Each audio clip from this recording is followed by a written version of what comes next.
বিচার ব্যবস্থা শুরু হবে। বিচার যখন শুরু হবে, সহিহ বুখারীর 6573 নম্বর হাদিসে আসছে,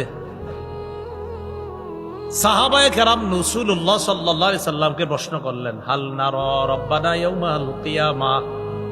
হুজুর, একটা কথা জানতে মন চায়, কিয়ামতের ময়দানে কি আল্লাহরে দেখমু? নবীজি জবাব দিলেন, হাল তুদাররুনা ফিশ শামসি লাইসা দুনাহা সাহাব। ক্বালু লা ইয়া রাসূলুল্লাহ। নবী বললেন, সূর্যের নিচে যদি মেঘ না থাকে, এই সূর্য দেখতে তোমাদের কোনো সমস্যা হয় কিনা?